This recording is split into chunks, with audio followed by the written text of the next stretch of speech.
graça e a paz do Senhor Jesus Cristo. Senhor Deus possa estar mais uma vez nos abençoando nesta oportunidade. E queremos iniciar entrando na presença do nosso Deus. Mediante a oração, você no seu lar, converse também com o Senhor seu Deus. E vamos rogar a sua graça sobre nós, a sua bênção, a fim de que nos abençoe mais uma vez nesta noite, neste estudo. Em nome de Jesus, oremos. Pai, em nome de Jesus, nós rendemos graças a Ti, Senhor Deus, pelas Tuas misericórdias, Senhor Deus, que são a causa de não sermos consumidos. O Teu amor, Senhor Deus, revelado em Jesus Cristo, ali na cruz, ó Deus, derramando Teu sangue inocente, em favor de nós, pecadores, indignos e miseráveis, Senhor. Mas a Tua graça, ó Deus, nos alcançou. Teu poder, Senhor Deus, se manifestou e nós rendemos graças a Ti, ó Senhor Deus. E Te pedimos, ó Pai, que Tu vá de encontro a cada lar neste instante, ó Deus, com a Tua misericórdia, Senhor Deus, provendo, ó Deus, esses lares, Senhor Deus, do suprimento necessário, tanto espiritual, Senhor Deus, como material, que a Tua graça se manifeste. Esteja, ó Deus, abençoando nossas vidas, Senhor Deus. O Senhor esteja concedendo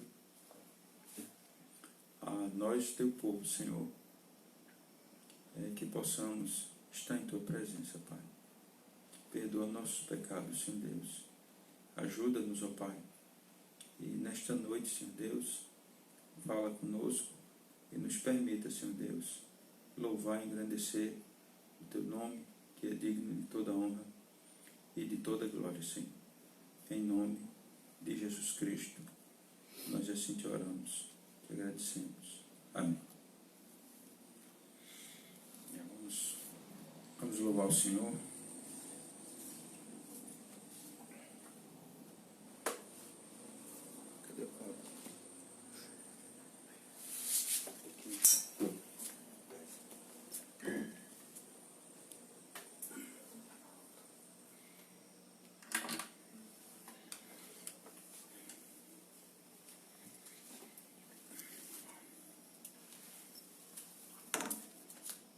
Vamos louvar o 389.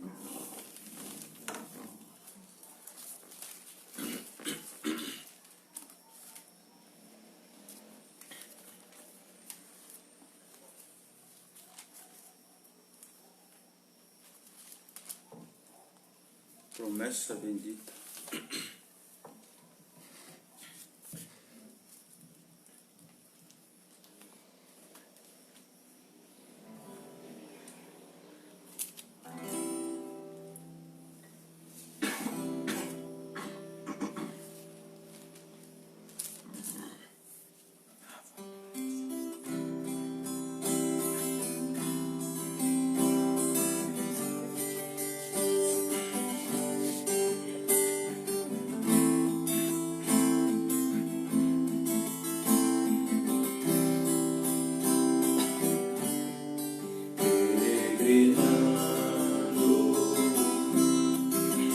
Sobre os montes, dentro dos vales, sempre na luz. Cristo promete nunca deixar-me. Eis-me convosco, disse Jesus. Brilho celeste,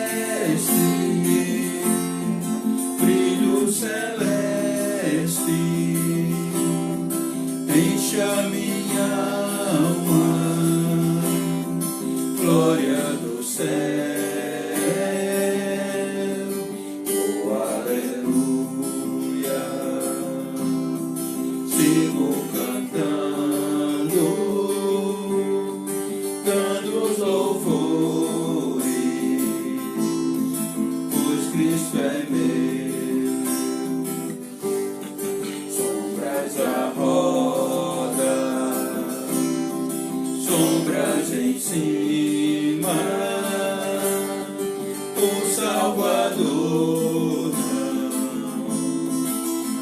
ocultar, pois Cristo é luz que nunca se apaga, junto ao seu lado, sempre de andar, brilho celeste, brilho celeste,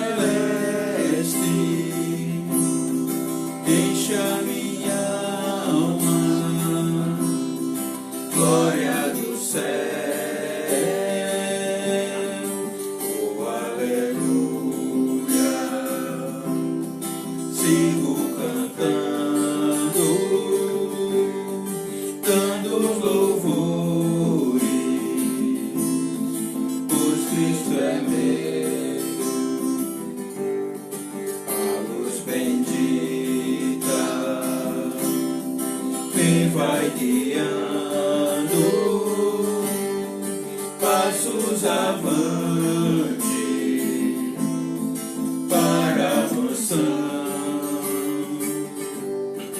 mais e mais perto, mestre seguindo, dando os louvores da salvação, brilho celeste,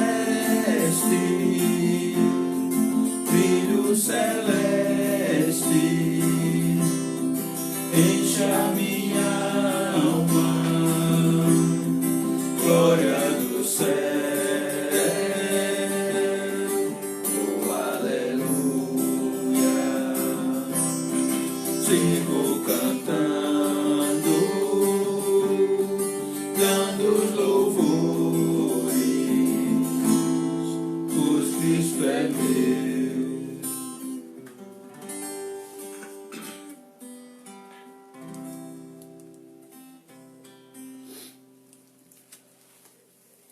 Vamos aprender a cantar o 395.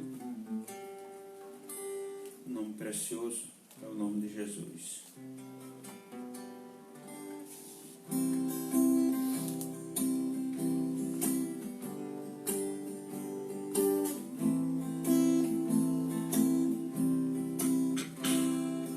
Leva tu contigo o nome de Jesus, o Salvador. Este nome dá conforto, hoje e sempre onde for. Nome bom, doce a fé, esperança do porvir. Nome bom, doce a fé, esperança do porvir. Santo nome incomparável, em Jesus, o amado Deus, Rei dos Reis, Senhor eterno, Deus na terra, Deus no céu. Nome bom, doce a fé, esperança do porvir.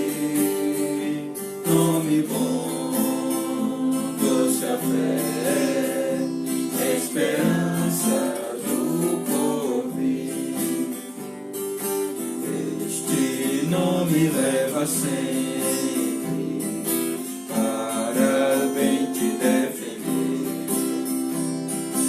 Ele é arma ao teu alcance quando o mal te aparecer. Nome bom, doce a fé, esperança do porvir. Nome bom, doce a fé, esperança do porvir. Oh, que nome precioso, gozo traz ao coração. O Pai agora tem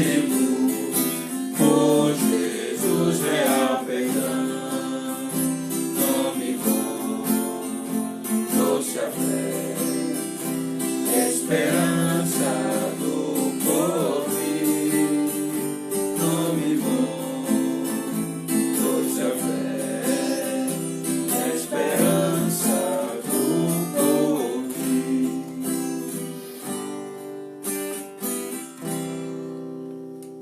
Amém.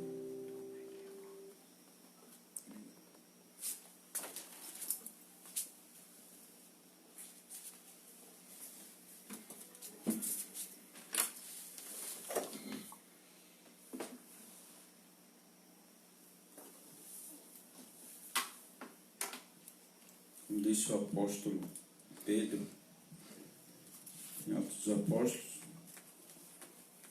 não há outro nome dado entre os homens, pelo qual importa que sejamos salvos. Louvado seja Deus por este nome precioso, maravilhoso. Me dá uma caixinha.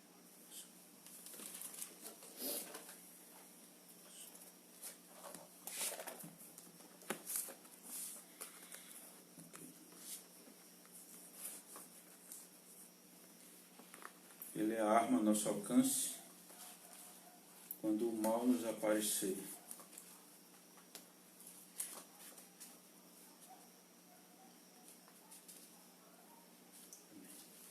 Vamos abrir as nossas Bíblias na carta de Pedro. Primeira carta de Pedro, no capítulo 3. É a conclusão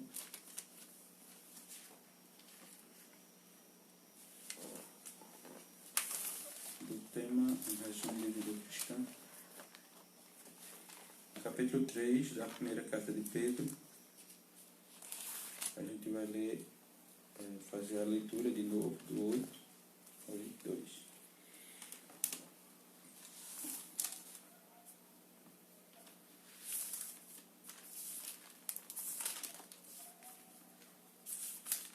Primeira Pedro 3, do 8 ao 22. Diz assim: finalmente, sede todos de igual ânimo, compadecidos, fraternalmente, amigos, misericordiosos, humildes, não pagando mal por mal ou injúria por injúria, antes, pelo contrário, bem dizendo. Pois para isto mesmo fostes chamados, a fim de receberdes bênção por herança. Pois quem quer amar a vida e ver dias felizes, refreie a língua do mal e evite que seus lábios falem dolosamente. Aparta-te do mal, pratique o que é bom, busque a paz e empenhe-se por alcançá-la.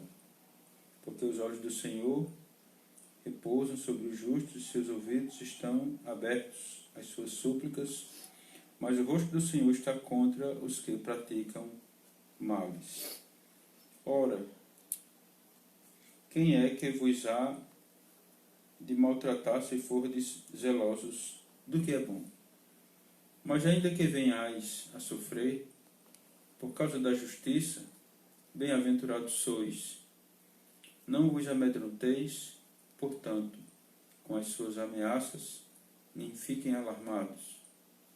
Antes, santificai a Cristo como Senhor em vosso coração, estando sempre preparados para responder a todo aquele que vos pedir razão da esperança que há em vós, fazendo, todavia, com mansidão e temor, com boa consciência, de modo que naquilo em que falam contra vós outros, fiquem envergonhados os que difamam o vosso bom procedimento em Cristo.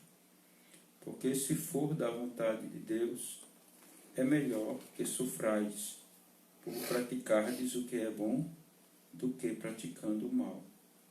Pois também Cristo morreu uma única vez pelos pecados, o justo pelos injustos, para conduzir-vos a Deus, morto sim na carne, mas vivificado no Espírito, no qual também foi e pregou aos espíritos em prisão, os quais, noutro tempo, foram desobedientes quando a longanimidade de Deus aguardava nos dias de Noé, enquanto se preparava a arca, na qual poucos, a saber, 8 pessoas, foram salvos, através da água, a qual, figurando o batismo, agora também vos salva, não sendo a remoção da imundícia da carne, mas a indagação de uma boa consciência para com Deus, por meio da ressurreição de Jesus Cristo,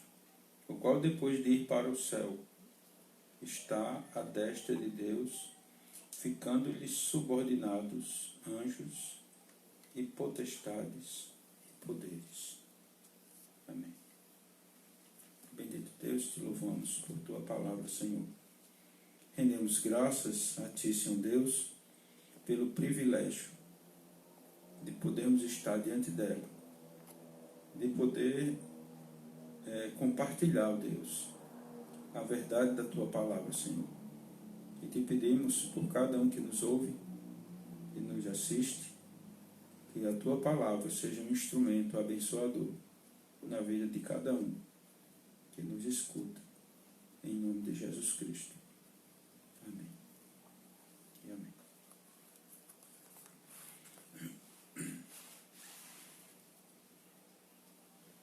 Nós vimos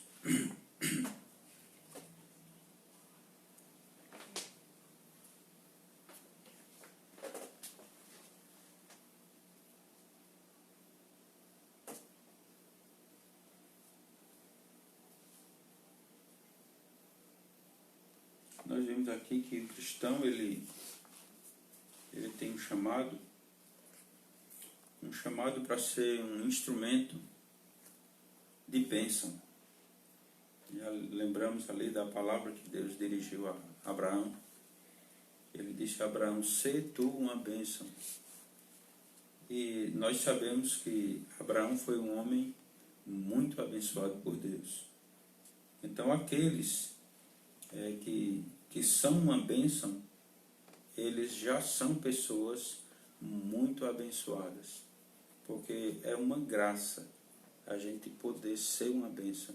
Então, é o recado de Pedro também aqui, né? Ele diz que para isso mesmo a gente foi chamado, e aqui ele fala uma coisa bem interessante. Ele diz,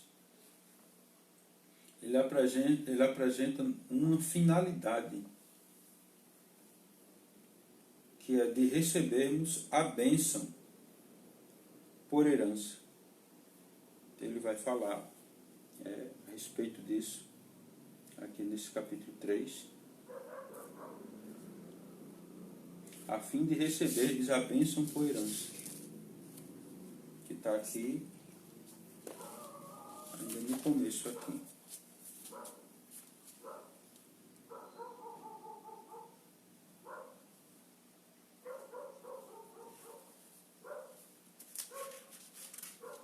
E nós vimos desde a aula passada, que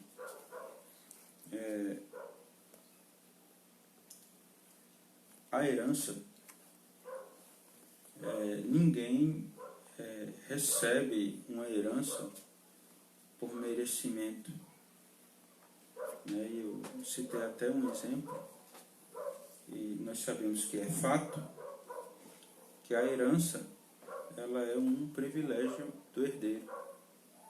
Se a pessoa é herdeiro, tem direito à herança. E o apóstolo Paulo, escrevendo aos Romanos, ele diz que nós, os filhos de Deus, são co-herdeiros com Cristo. Então, se somos filhos de Deus, conforme o Evangelho de João, capítulo 1, verso 12, que diz: "Mas a todos quantos o receberam, deu-lhes o poder de se tornarem filhos de Deus". Então, aqueles que receberam a Cristo como Senhor e Salvador, eles são verdadeiramente filhos de Deus e são herdeiros, são co-herdeiros com Cristo, da herança, reservada nos céus, como Pedro, né, vai falar aqui. É bem interessante aqui quando ele diz, né, no versículo 4 do capítulo 1, ele vai dizer: bendito o Deus e Pai de nosso Senhor Jesus Cristo, que segundo a sua muita misericórdia nos regenerou para uma viva esperança, mediante a ressurreição de Jesus Cristo dentre os mortos, para uma herança incorruptível, sem mácula, imarcessível, reservada nos céus para vós outros. E a respeito disso, a gente sabe que qualquer herança que a gente possa receber aqui na terra, ela não é imarcessível, ela murcha. Ela não é incorruptível, ela é corruptível. Né? Ela vai se degradar com o tempo, ela vai se corromper. Ao cabo de alguns anos, ela não vai ter mais o mesmo valor e nem ostentará a mesma glória. Mas a herança reservada para os filhos de Deus é uma herança bendita, é uma herança incorruptível, é uma herança sem mácula, é uma herança que não se murcha. Esse é o amém. Isso a respeito do amém da vida, nós vemos que Pedro aqui ele vai falar, ele vai usar, né? Ele vai referir ao Salmo 34. A gente vê aqui nas palavras dele que ele está ali se valendo ali do salmista na sua fala, né? Quando ele diz aqui, ó,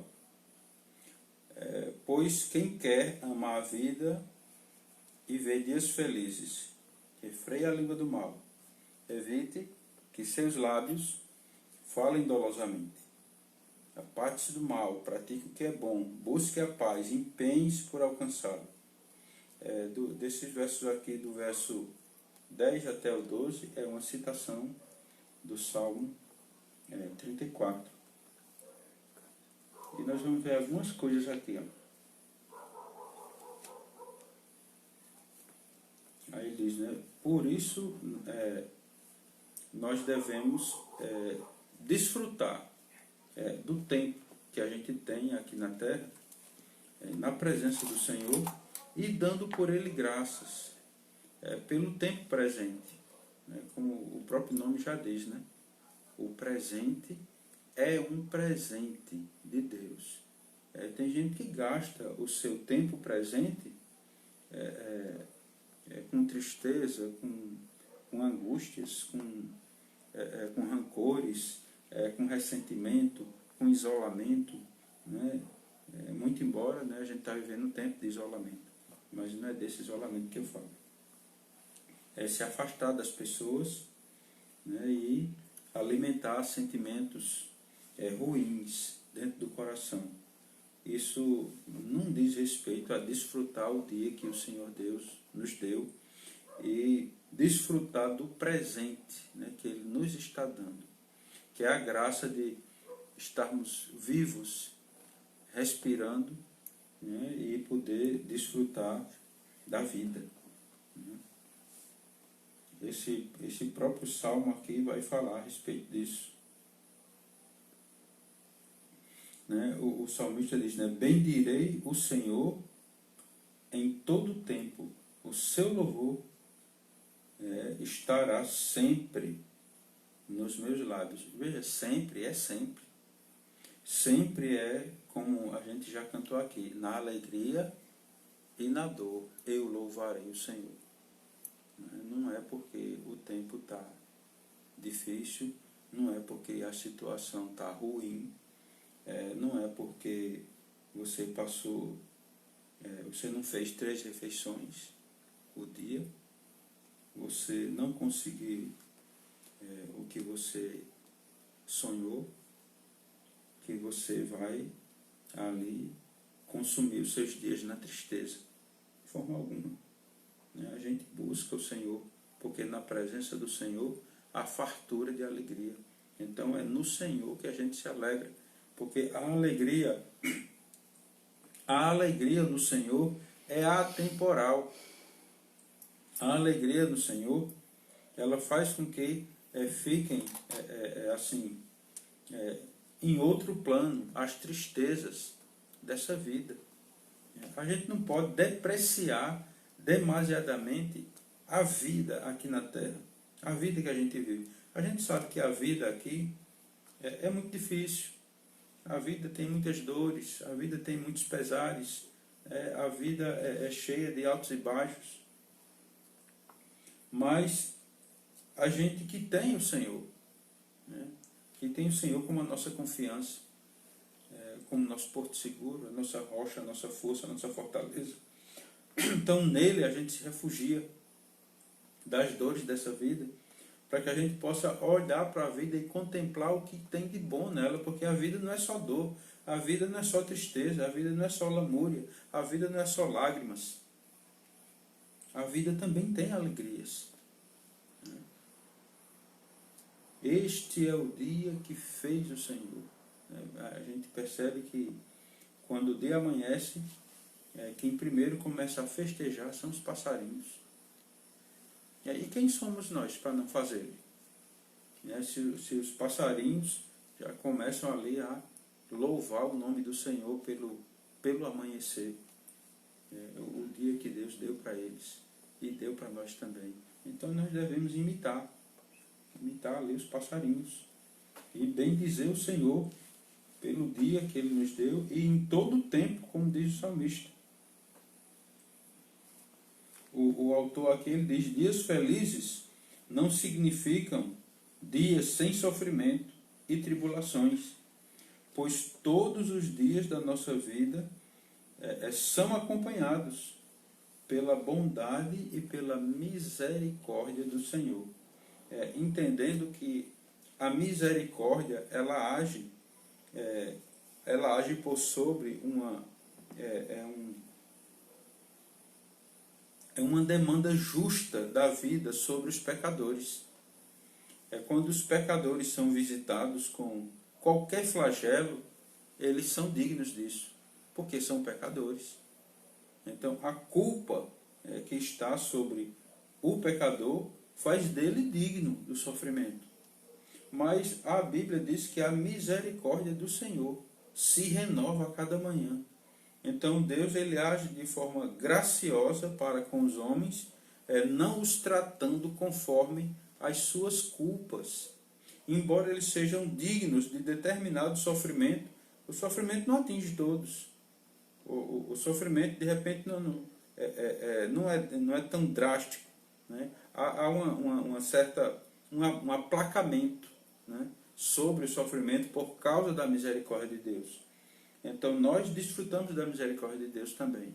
Mesmo como filhos de Deus, nós também somos pecadores e nós também somos dignos de sofrer. Mas a misericórdia do Senhor está sobre nós. E a misericórdia do Senhor, né, que como diz lá o texto de Jeremias, né, de Lamentações, são a causa de não sermos consumidos. A sua misericórdia. Então Deus ele age graciosamente para conosco, e isso é um motivo para a gente se alegrar, porque se Deus trata a gente com misericórdia, é porque Ele nos ama. E se Ele nos ama, Ele tem um plano para a nossa vida, e Ele quer o melhor para nós. E feliz é o homem, né, que consegue ali buscar em Deus o propósito da sua vida aqui na Terra.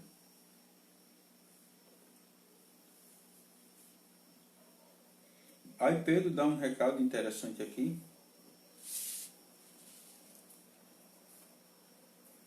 Ele diz: para evitar infelicidade diária, é preciso abolir a maledicência. Veja que a maledicência ela é amiga da infelicidade. Quando a gente dá lugar à maledicência, a gente pode ser visitado pela infelicidade.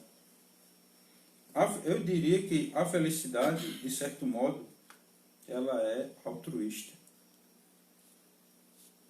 A felicidade, ela tem um preço que a gente precisa estar disposto a pagar todo dia.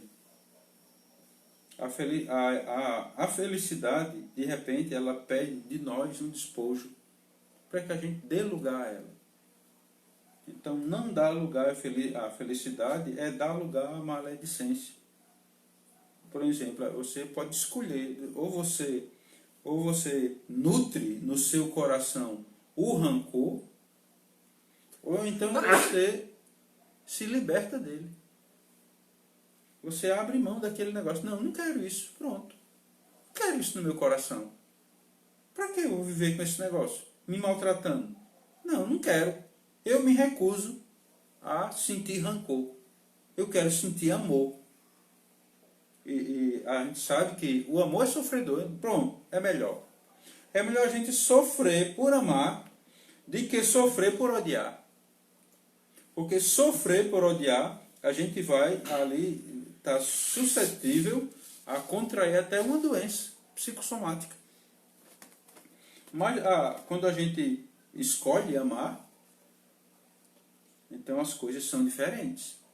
A gente sabe que amar tem um preço. E o preço é uma morte diária. É um despojamento. É o preço de amar. Então, quem ama, escolheu sofrer. Jesus Cristo escolheu sofrer. Ele quis nos amar.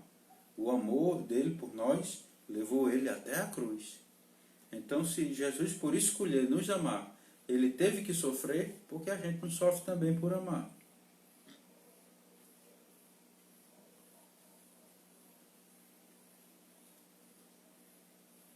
Então, e Pedro diz mais aqui, ó. Aí ele vai elencar aqui, né? De acordo com o Salmo. Aí ele diz, Pedro vai dizer, aparte-se do mal e pratique o que é bom. E persiga a paz. Note que a paz precisa ser perseguida. E Pedro, ele, usando o termo do salmista, ele diz, e empenha-te por alcançá-la. Tem pessoas que não têm paz, mas não se empenha em alcançar a paz. A paz, ela é um alvo que a gente tem que buscar todo dia, a paz. E a paz está no Salvador Jesus Cristo. Então significa que quando você busca a Cristo, você está buscando a paz, porque Ele é a nossa paz, desde a Escritura. E continuando aqui,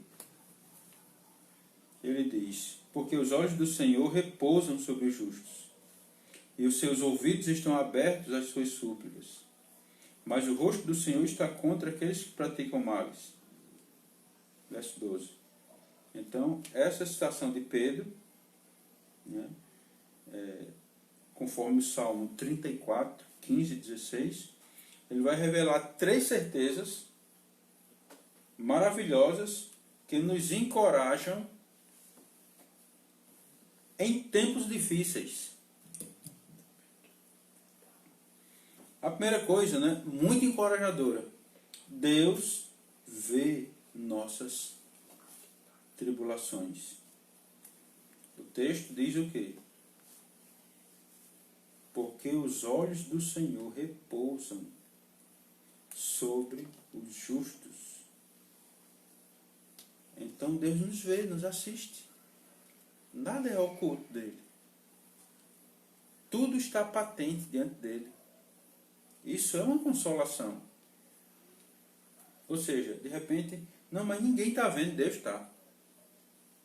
E Deus não está de braços cruzados.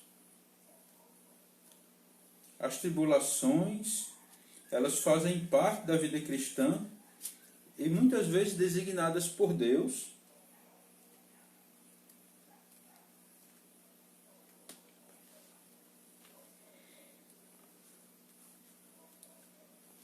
e elas devem ser esperadas por nós.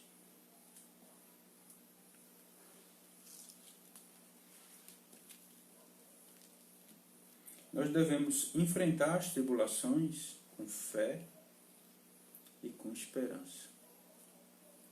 Porque de modo nenhum a tribulação diz que Deus está distante de nós.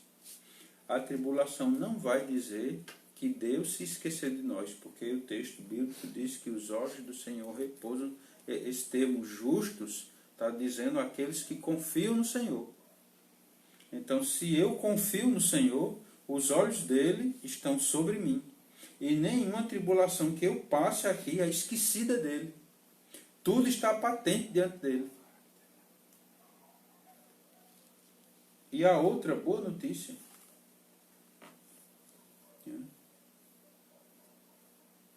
é que Deus ouve nossas orações. Gente, Deus ouvir ou deixar de ouvir não é uma suposição. Não, eu vou falar, quem sabe Deus não me ouve. Não. O salmista vai dizer isso, né? E Pedro vai reafirmar a palavra do salmista. Ele diz, porque e os seus ouvidos, verso 12, estão abertos às suas súplicas. Os ouvidos do Senhor estão abertos.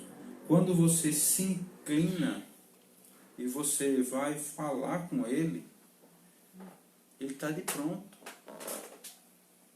Ele está lá para te ouvir, para saber o que é que você tem para dizer para Ele. Se Deus te chama para falar com Ele,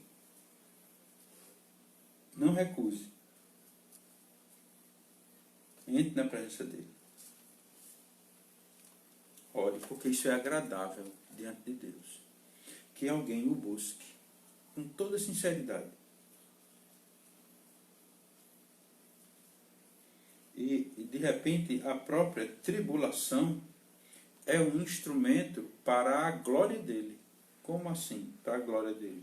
Porque muitas vezes é mediante a tribulação que o servo de Deus se aproxima mais de Deus para buscá-lo.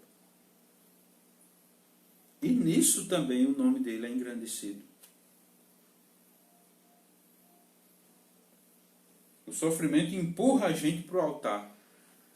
E no altar, a gente ali entra em comunhão com o Deus vivo. Que na verdade era o que Deus pretendia. Que a gente estivesse perto dele. Para a gente clamar a ele. Aí a gente clama. Aí quando a gente clama, aí ele ouve o clamor. Ele ouve o clamor e nos acode. Quando ele nos acode, quem foi que nos acudiu? O Deus a quem clamamos. Quem foi que deu a resposta? Quem foi que manifestou o poder que nos salvou? O Deus a quem a gente clamou.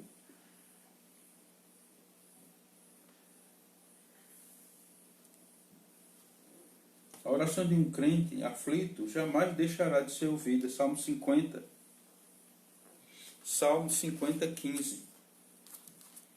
Se você tiver com sua Bíblia, você pode abrir e conferir.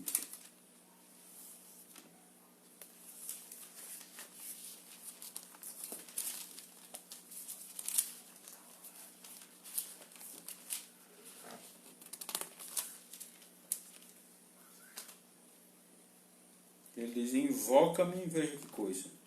Invoca-me no dia da angústia. Eu te livrarei. E veja, e tu me glorificarás. Aqui a gente já vê, né? Até o propósito, né? Como eu pude ouvir no estudo a respeito da oração que o pastor Severino Carlos Macaparana postou na sua live. Um estudo maravilhoso sobre a oração, você também pode acompanhar. E eu vi que ele estava falando a respeito disso, né? Que quando a oração é respondida, Deus é glorificado. E aqui, esse salmo aqui é bem, né? Isso aqui traz uma palavra bem, assim, bem clara a respeito disso. Entendendo até que aquela própria angústia que sobreveio ao cristão era para a glória de Deus, porque na resposta da oração o nome do Senhor é glorificado. Então, a segunda verdade é que Deus ouve a nossa oração. E a terceira é que Deus lida, essa aqui é mais terrível. Deus lida com nossos inimigos. Gente, os nossos inimigos, eu já falei isso aqui certa vez, né? Ministrando aqui em Pirauá, que quando alguém te persegue, ou faz algum mal, ou articula algum mal contra você, cristão, contra você, servo de Deus, essa pessoa precisa da sua oração.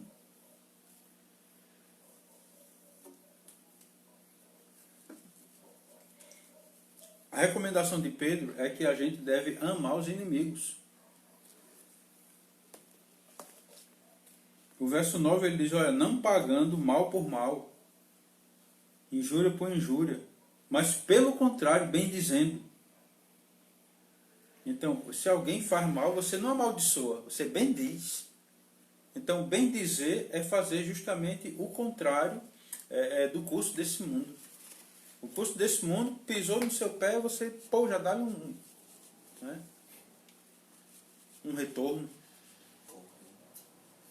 um bufete, né? E Pedro aqui nos exorta a que a gente ame os nossos inimigos, de modo que o próprio fato dele ser chamado de seu inimigo já coloca ele em maus lençóis, porque é Deus quem lida com os nossos inimigos. E veja que coisa terrível. Então, se uma pessoa se levantou como inimigo de um crente, esse cara não vai prosperar. Isso não vai dar certo. A gente tem um exemplo clássico na Escritura a respeito de alguém que se levanta contra uma pessoa que confia no Senhor e se refugia nele. É o caso lá de Mordecai e do cara, né, poderoso. É uma pessoa muito poderosa e próxima do rei, se posicionou como inimigo não somente de Mardoqueu, como do seu próprio povo, dos judeus. E a trama dele contra Mordecai e os judeus, o fim disso foi um enforcamento numa forca que ele mesmo tinha feito.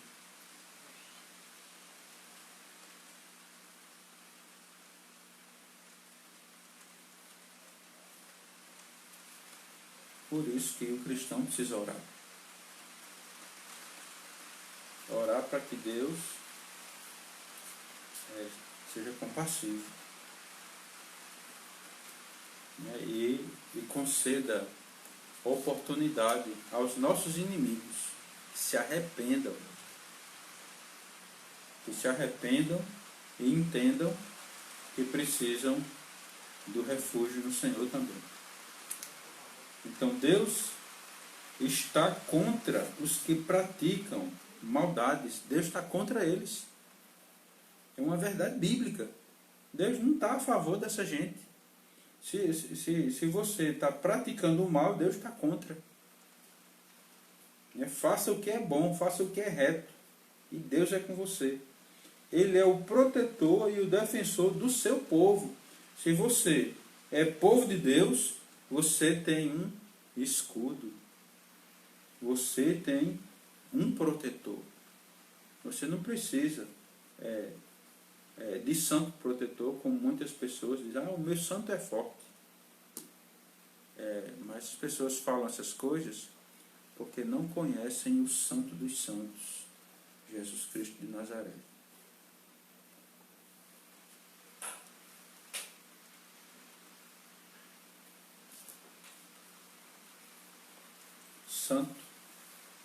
Santo depois que... Aliás, santo nenhum tem poder. A gente pode dizer isso sem medo de errar.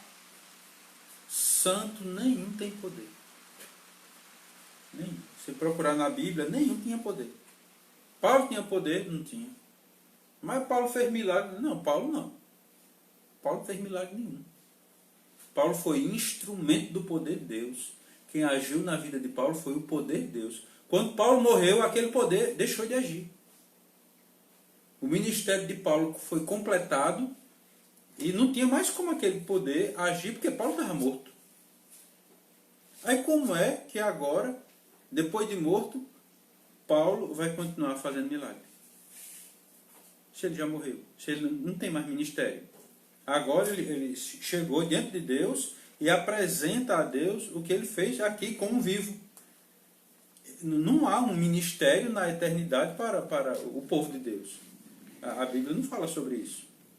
Então entendo eu, que as pessoas que temem ao Senhor, elas cumprem o seu ministério terreno para a glória de Deus e nunca para a exaltação do homem. Não é o nome do homem que é invocado, é o nome do Senhor que é invocado. Porque o que eles fazem é para a glória deles, é como disse lá João, importa que ele cresça e eu diminua. É nesse sentido. Então, por esse viés, entendemos que os santos não têm poder. Como é que eu vou invocar o nome de um morto para me ajudar se tem um vivo? O vivo que disse, é-me dado todo poder no céu e na terra. Aí porque você vai chamar outro. Vai chamar alguém cujo poder você não sabe se ele tem ou não. É uma incoerência. É uma incoerência. Mas é preciso que os olhos da gente sejam abertos. É preciso que a gente veja as coisas com clareza. A gente precisa que Deus ilumine nossos olhos, os olhos do nosso entendimento, para que a gente possa entender as coisas espirituais. A suma aqui é que Deus é quem trata com os nossos inimigos. O texto diz, Deus está contra os que praticam males, né? Conforme Isaías 54, 17. E o Salmo 37, Isaías. Vamos ver o texto de Isaías. Isaías 54, 17.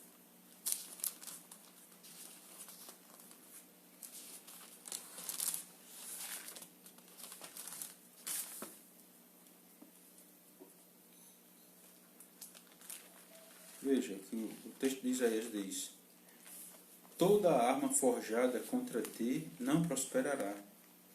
Toda língua que ousar contra ti em juízo, tu a condenarás. Esta é a herança dos servos do Senhor, e o seu direito que de mim procede, diz o Senhor.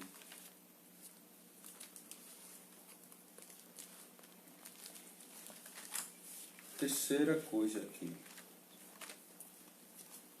na carta de João.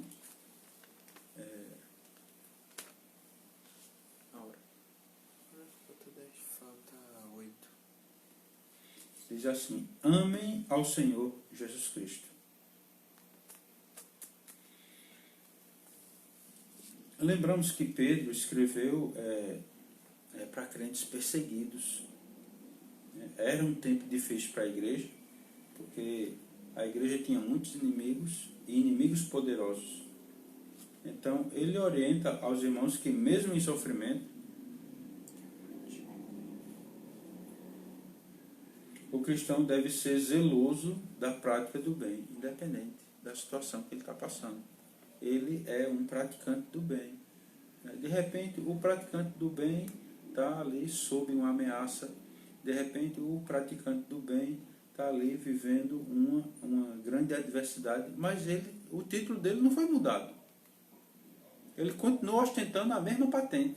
Ele é praticante do bem. Então ele não pode fazer outra coisa. Ele só pode fazer o que está na sua patente. Aquilo que ele foi chamado para fazer. Ser praticante do bem. Ser zeloso, né, com isso. Né? Zeloso na prática do bem. E se esse sofrimento for decorrente do seu compromisso com o Senhor, então isso aí se torna uma bem-aventurança na vida dele. Porque comumente não é assim. Comumente o sofrimento ele acontece porque por qualquer outra circunstância. Mas não porque ele é um servo de Deus. Mas se é porque ele é um servo de Deus e porque ele faz a vontade do seu Senhor, então nisso ele é bem-aventurado. Agora a gente precisa corrigir umas coisas. Por exemplo, vou dar um exemplo aqui. Digamos, uma pessoa aceitou Jesus. Na sua casa, ninguém é cristão. Não tem cristão na casa dele. Aí vamos dizer que é menor ainda. Não é maior de idade, é menor. Aí o pai ou a mãe diz assim para ele, olha, você foi para essa religião aí, mas eu não vou deixar você. Porque você foi batizado na nossa religião e eu não permito isso. Gente, a Escritura diz, honra pai e mãe, que é o primeiro mandamento com promessa, para que te vá bem. Isso está lá repetido, Paulo repete esse texto do Antigo Testamento, ali em Efésios, na carta de Paulo aos Efésios, lá no capítulo 6. Aliás, no finalzinho do capítulo 5, já indo para o capítulo 6. Aí ele vai falar isso. Então, o que é que o cristão vai fazer numa situação dessa? Ele vai obedecer. Ele vai obedecer. Não, mas porque eu vou obedecer se... Não, é menor ainda. Se ele for maior, ele vai. É maior de idade. Ele pode fazer. Ele tem esse direito, ele sendo maior de idade. Mas ele sendo menor, ele está sob a tutela do pai e da mãe. Então, ele pode obedecer. E Cristo sabe muito bem disso. E não vai haver revés da parte de Deus, pelo fato dele não congregar, porque a mãe está proibindo. Então, ele não pode ir contra a mãe. Mas a mãe dele, o pai, não pode impedir ele de buscar o Senhor. Se isso for um pretexto para ele não ir para a casa de Deus, isso vai ficar revelado no procedimento dele no seu lar. Porque um crente, o crente que não vai para o culto por causa de um problema sério, ele não deixa de ser crente. Ele continua sendo crente. Se o pai e a mãe não permitem que ele vá para o culto, ele não vai, mas ele ora na sua casa, ele lê a Bíblia na sua casa, ele faz a sua comunhão na sua casa, e isso, força e ninguém pode impedir. E ele vai estar na prática do bem, e vai estar glorificando a Deus com a sua vida. Eu sei que já houve testemunhos em torno disso, que vai corroborar, né, o que eu estou dizendo. De pessoas que agiram desse jeito, cujo resultado foi ganhar a sua família para Cristo, por causa do bom procedimento. Porque a Bíblia ensina que os filhos devem honrar os pais, devem obedecer pai e mãe. Isso é honroso diante de Deus. Aí ele diz, mas ainda que venhais a sofrer por causa da justiça, bem-aventurados sois, verso 14, então logo os crentes sofredores devem tomar 4 atitudes. Eu só vou elencar aqui essas 4 atitudes, antes de terminar aqui. Ele diz assim, não tenham medo das ameaças dos seus adversários. Ele diz, não vos amedronteis, portanto, com as suas ameaças. Pedro repete Isaías 8:12, não temais o que ele teme, nem torneis isso por temível. Não fiquem perturbados por causa deles, e nem por causa de suas ameaças. O nosso refúgio é o Senhor. Então, se a gente está escondido em Deus, aqueles que nos ameaçam, eles estão lutando com Deus. E eles não vão ter êxito nisso. De repente pode até ter, mas vão pagar um preço alto. Segunda coisa, reconheçam a Jesus como Senhor e Rei dos Reis. Aliás, Rei de suas vidas. Antes, santificai a Cristo como Senhor em vosso coração. Isso é a citação de Isaías 8,13. Isaías 8,13 vai falar uma coisa justamente nesse sentido. Ele diz, santificai a Cristo no coração, ou seja, indica que devemos dar a Cristo o trono da nossa alma. Ele deve ser ungido como governador de nossa vida. Ele não pode ser somente o nosso Salvador. Ele tem que ser o nosso Salvador e Senhor. Terceira coisa, testemunhar a fé. De repente, diante ali da ameaça, você precisa, deixar patente quem é teu refúgio, onde é que você se abriga, qual é a fé que está lá no seu coração. Você tem que estar sempre preparado para responder. E o curioso é que aqui no templo lá do apóstolo, os perseguidores dos cristãos costumavam perguntar a eles a razão da fé deles. E eles tinham que ter uma palavra, mansa, uma palavra com temor e satisfatória. A palavra tinha que vir com mansidão, a palavra tinha que vir acompanhada do temor de Deus, e a palavra tinha que ser satisfatória. Então, por isso que eles dizem, vocês têm que estar preparados. Tem pessoas que têm a palavra. Ele tem a palavra para dar a resposta. Mas falta a mansidão e o temor. Então, isso não é tudo. Tem que ser completo. Você tem que ter a palavra, tem que ter a mansidão e tem que ter o temor para dar a resposta para aquele que te questiona a respeito. Tu te refugiando em quê? Qual é a tua defesa? Por que tu faz essas coisas? Quem é o teu Deus? E ali você vai dizer com todas as letras, com todo o temor, com toda a mansidão, com o intuito de ganhar aquela pessoa. E finalmente aqui, terminando, vivam o projeto que Deus tem para as suas vidas. Porque se for da vontade de Deus, é melhor que sofrais, diz Pedro, por praticar o que é bom do que praticar o mal. A vontade de Deus pode exigir que soframos algum tipo de perseguição. Nos versos 18 a 22, Jesus é um exemplo perfeito de alguém que fez a vontade de Deus, enfrentando o sofrimento. Se a submissão de Jesus Cristo à vontade de Deus, resultou em muito sofrimento para o Salvador. Então, muitas vezes é mistério que o fato da gente temer ao Senhor redunde em algum tipo de sofrimento. A gente tem que estar pronto para isso, a gente tem que ter maturidade para isso aí.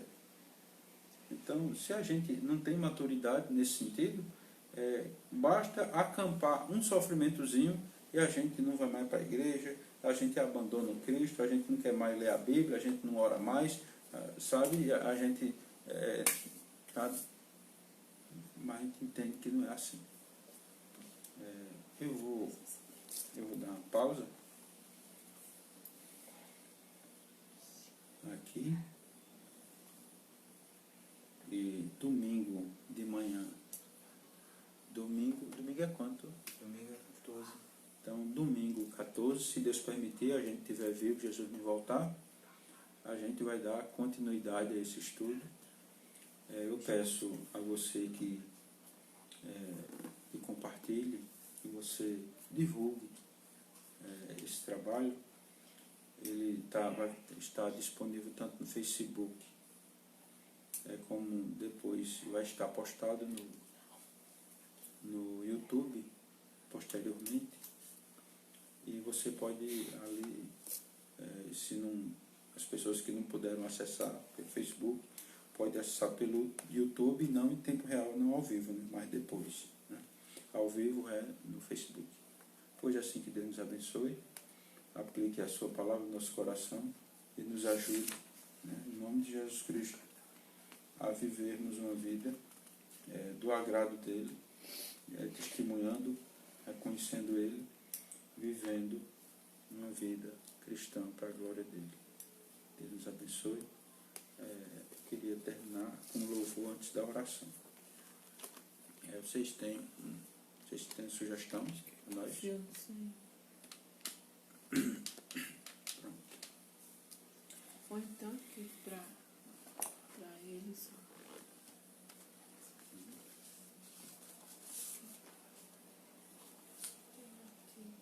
Ah, sim, com esse. Bota R$1 de som ali.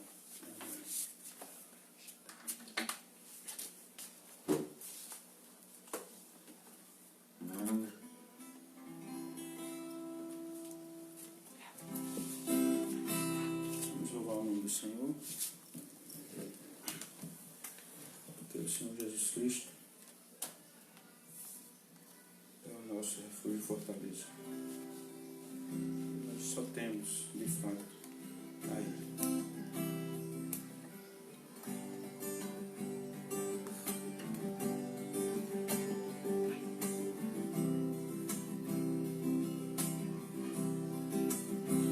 O que tenho a não ser tanto amor em teu olhar. Este mundo vai passar, mas tua verdade ficará. Jesus, eu só tenho a ti esperança para mim.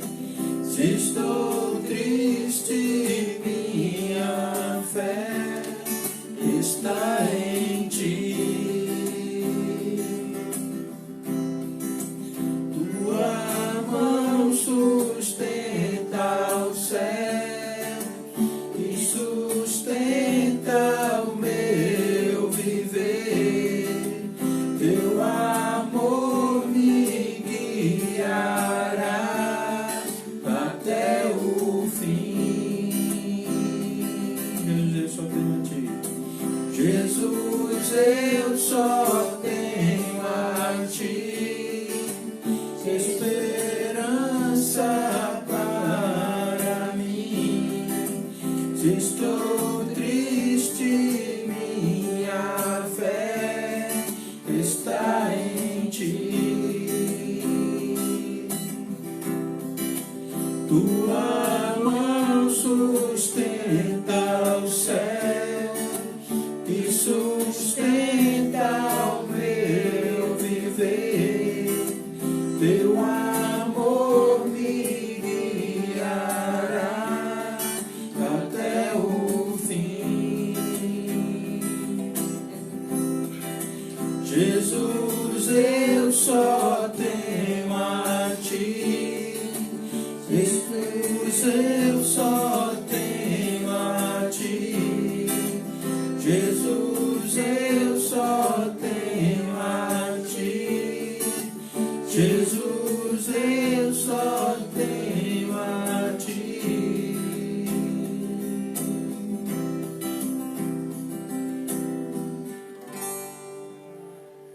Senhor nosso Deus, nosso Pai bendito, querido, Rendemos graças a Ti, Senhor Deus. Te louvamos, ó Pai, pela graça e a misericórdia, Senhor. Te louvamos pela Tua palavra, Senhor. Te louvamos pelo Teu conselho. Te louvamos pelo Teu cuidado na Tua palavra. Te louvamos, ó Deus, porque o Senhor nos guia com o Teu conselho. O Senhor nos conduz mediante a Tua palavra, Senhor. Ó Deus, permite que a Tua palavra frutifique no nosso viver, Senhor, para a Tua glória, Senhor Deus. Abençoa o Teu povo com a Tua palavra, Senhor Deus. Em nome de Jesus Cristo, dá-nos uma noite de paz, Senhor Deus, abençoada na Tua presença, guardados de toda forma do mal, Senhor. Em nome de Jesus Cristo, uma noite de paz e de sono reparador, no nome de Jesus, ó Pai. Concedendo, ó Deus, a todos que possam ter um dia amanhã na Tua presença. Em nome de Jesus Cristo. Amém. Amém.